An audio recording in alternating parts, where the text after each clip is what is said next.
You know, it's funny, we often have like an unofficial or unspoken contract when we go to see a film. We're expecting to be entertained, and, well, we have certain expectations.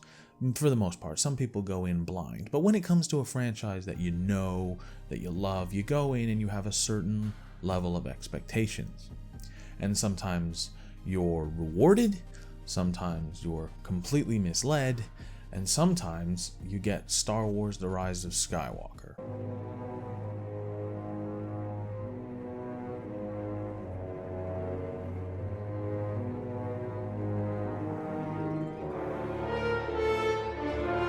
And just right out of the gate, I want to point out that this is not a terribly shot or terribly acted film. This is in continuation with The Last Jedi, which you'll remember I was more than a little tough love with. It's capable, just general cinematography and visuals, pretty strong. Makeup, again, pretty good. But that's not why you go to a Star Wars film. You go to a Star Wars film for the plight of the rebellion/resistance against the First Order/the Empire, or the Galactic Republic against the Separatists. You go there for the Star Wars, and you go there with high expectations. Or at least you did, until we got Solo and The Last Jedi, two painfully average Star Wars films. Now, to be a little bit different, I'm going to start with everything that I liked. I'm going to start with the things I liked. Like, right out of the gate, the highlight of the film and the standout of the whole trilogy is Adam Driver's Kylo Ren. The most interesting, the most thought-provoking, the most likable in his own way, and by far the most well-developed and written character. The only thing they seem to unanimously have got right throughout the trilogy is Adam Driver's Kylo Ren. He's the only thing that stays strong throughout the whole thing, even though in the first one everyone was like, what the hell, he took off his mask? But they built on that, and they made it apparent that there's more to this guy. He's not just a scary Sith Lord behind a mask. He's a guy. He's a special character, an important character. So yes, well done to Adam Driver. Kylo Ren is a standout recipient of praise for the trilogy, and I think everyone is pretty in agreement on that one. The return of Billy D. Williams as Lando. We all knew it was coming at some point in the trilogy, and we all feared that he was just another one that they were just going to kill off mercilessly. But the return of Billy D. Williams as Lando, even though he doesn't have a lot of dialogue, the dialogue he gets is near enough perfect. And it is a very positive thing that I took from the film, is that when Lando speaks, it is something you need to listen to. The scene at the festival, that's really cool. I like seeing the cultures of Star Wars, and sometimes it's nice to see something that isn't necessarily Star Wars, but something that takes place in the Star Wars universe. That was really cool. I enjoyed that. I love the scene where Kylo Ren is speaking to Han Solo. Even though it's a memory, not a Force ghost, so quit with that. I love it. Everything about it is powerful. Adam Driver knocks it out of the park. Harrison Ford knocks it out of the park. It's such a simple, short scene, but it was probably more impactful than anything else in the whole trilogy. Big, big props. I liked Finn in the movie. He was a lot more capable this time around, even though the story of his hair is probably the most interesting thing about his character arc overall. But a few too many things were left open about him for me to love his character, but I definitely appreciated what they did with him in this film a bit more. Poe Dameron gets a little more screen time, gets to do a bit more, say a bit more, and he is fleshed out a little bit more. He's still not the character I was promised in The Force Awakens, but he came as close as he could without completely trampling over his character from The Last Jedi, which I guess is fair. C-3PO is funny. So often he becomes the butt of the jokes and is just kind of awkward and annoying, but in this one he genuinely is funny. And unfortunately, I think that's about it. So let's get to the bad stuff. I made a list. The absolutely unforgivably bad dialogue. Terrible. There are points where the dialogue is so bad I actually shouted at the TV. When Kylo Ren says, "I'm going to find you and I'm going to turn you to the dark side." That is just about the most heavy-handed pile of nonsense that I have ever heard uttered by his character. And then the scene where they're reflecting on the fact that Palpatine is back, which, by the way, is the number one bad thing, is that Palpatine is back. Ridiculous. I don't even want to dignify it. Instead of saying something like that makes sense, like somehow he's back or somehow he's survived, no, we went with somehow Palpatine returned. Nothing about that sounds right. How did that make it past editing? The scene after the market where the jet troopers or the sky troopers, whatever they're called now, they're chasing them down on the speeders. They're missing, everything is stormtrooper aim all over the place, and then as soon as the characters get distracted, boom, boom, 2 clean shots, 2 dead speeders. Okay, but then they follow it up when the heroes of the film are all trapped in quicksand, or whatever the hell that is, sinking sand. And now he can't shoot worth a damn again. When they're trapped. When they're stationary. Commit to something, damn it! Rey constantly just looking emotional and staring off into the distance before leaving the group to do something that ultimately turns out to be stupid. Yes, how many times? There should have been a counter in the top corner for how many times she did that. Rey slicing the wing off the TIE Interceptor, and the chassis just bouncing around like a ball before smashing into a boulder and exploding. Kylo Ren is dead, people. He is dead. Boom. R.I.P. Ben Solo. Oh, no, actually, no, he just steps out of it. He's unscathed. He's perfectly fine. What? We meet a pointless character called Zari, and she has the tiniest of scuffles with Rey, and then says, "Not that you care, but I think you're okay." What? Why wouldn't Zori go with them? Why wouldn't Zori go with them? She has no reason to pass off her little get-out-of-jail-free chip. She has no reason to give it up and then not go with them. That makes no sense. That absolutely makes no sense. She and Babu Frick should have just gone with them. Then they wouldn't have been pointless, stupid characters. Oh, speaking of Zori, we have to mention John Williams' score. Oh my goodness. It's just like a mixtape of all the best themes, except it's not got all the best themes. It's missing about 80% of the best themes. The music from when Anakin is at the homestead speaking to Owen and Klieg Lars about his mother, that slow building stringy music. Or no, it's more like a piano really, but it's slowly building. And it's kind of intense because you know he's about to flip out and go kill some Tusken Raiders because you know that that's in him. You know that darkness is there. Why is that playing while Zori and Poe have a conversation? Like I said, it's a mixtape. It's just random pieces of famous Star Wars music. Insert here. I don't care if you win. I need Kylo Ren to lose. What did you do to Husk? He was near enough a Nazi leader in The Force Awakens. You turned him into a pincushion ragdoll in the Last Jedi. Betrayal? Okay, betrayal. Redeem his character. Bring him back round. I mean, you haven't really given us reason to root for that. Oh, wait, no. You're just going to have him as a spy so that, 1, we can move the plot forward, and 2, we can have our heroes get rescued from certain death. And it leads to nothing. He just gets shot. Bang. R.I.P. General Husk. The wreck of the Death Star 2. Explosions in space, even in Star Wars, are called disintegration. Do you know what disintegration is? Disintegration is poof. It doesn't leave country-sized chunks of space station on a nearby moon. It doesn't do that. And who the hell stumbled upon that wreck and was like, I'm going to hide a holocron here. Yes, I'm going to put the Wayfinder holocron right there. But I need to remember where it is, so I'm going to design this very complex dagger and write on it and sit. Get the hell out with that nonsense. Get out. Stupid plot. The killing ritual for Palpatine. The essence of Rey will be filled with his spirit. I'm sorry, did we just start watching Harry Potter? What does that even mean? Don't get me wrong, I like Harry Potter, but the fundamentals of Harry Potter don't belong in Star Wars. The spirit of the Sith will live in her? What utter nonsense! A dyad in the Force. Oh, bite me. That is just stupid.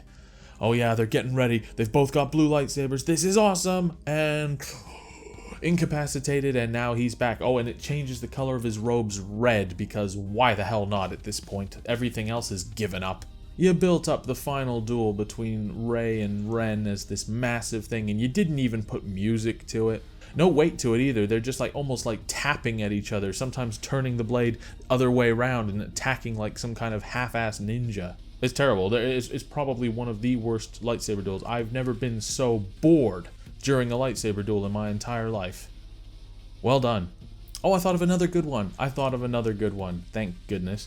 The scene where Luke actually finally lifts his X-Wing out of the water. He's dead now, but he still does it. And the Yoda music plays, and it's all swelly, happy, joy, triumph. Oh, that's awesome. That's awesome. I'll give the film that. I'm so glad we got that. Back to the bad. The decision to take Hayden Christensen out of the film, but for a few tiny voice lines. Again, there's obviously an agenda here. If you're from old Star Wars, you don't belong here. You're gonna die, or you're gonna be played for laughs. Because this is new Star Wars, and you're gonna like it because we say you have to like it. We own Star Wars, you will like what we tell you to like. Or, you can pretend to still like other things, and we'll just kill them. The final few minutes of the film. Everything we've been building up to has been to not be afraid of who you are.